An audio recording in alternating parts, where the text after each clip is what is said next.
I'm about to share with you the top 10 mistakes that real estate investors make. How do I know? Because I made every single one of these mistakes. Stay tuned and learn from my mistakes. If you're concentrating on the price of an investment instead of the total cost of the investment, you might just be making a mistake. It's important for you to know that in the South Florida market in particular, insurance costs can make home ownership prohibitively high. Sometimes that's reflected in the price of the home and should be a red flag when you see a waterfront home at a greatly reduced price.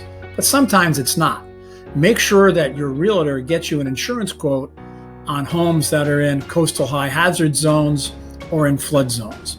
Looking at the entire cost of a home, including HOA fees, water bills, landscaping, internet. If you've got an elevator, for example, you might have to have a phone line. I always will look at the monthly cash flow or outgo on an investment instead of just the price of the home.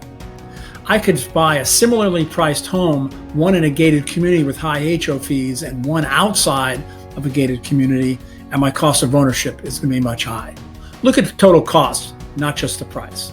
Don't make the mistake of finding a rental property or a home you want to buy, and you think it's such a good deal that you don't need an inspection. Home inspections can save you a fortune. Don't count on trends. This may seem counterintuitive, but let me explain.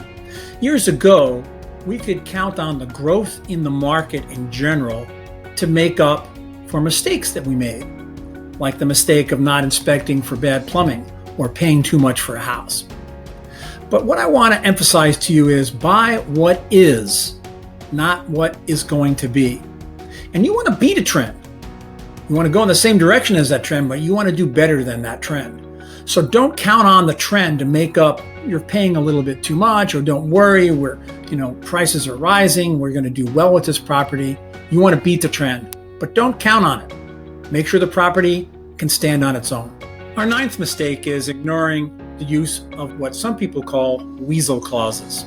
It's a simple matter for your realtor or your attorney to put clauses in the contract that will allow you to get out of that contract. The most common one is an inspection clause, 10 days or 15 days to inspect. In that clause, it should say that you have the right to cancel your contract and get your deposit back if for any reason and at your sole discretion as buyer, you are unsatisfied with the inspection.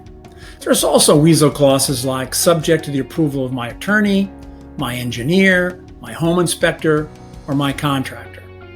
I'm never afraid of making a contract. And here's why I like to make a contract even if it has a very strong Weasel clause.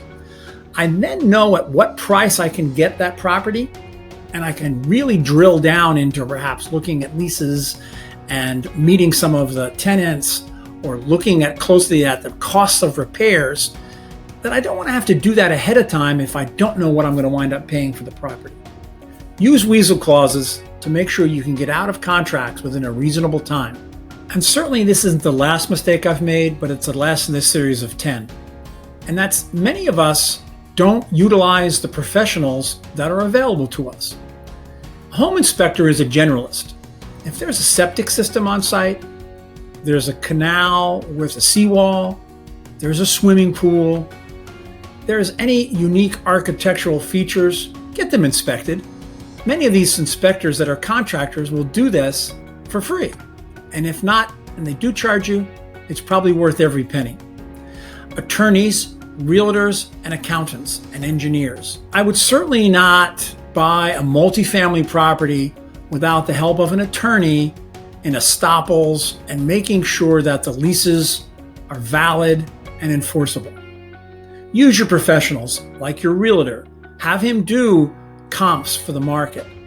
Go back to one of my earlier mistakes, not looking at alternatives. Make sure that you use your professional to look at alternatives. You decided to buy this property, what else can I buy for that same price? I hope you're enjoying the video.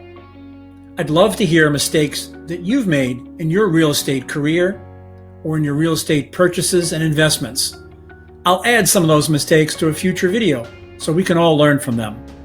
If you'd like to set up a one-on-one meeting with me to talk about your investment portfolio, buying real estate investments, or indeed joining my EXP team, go to meetwithgreg.com.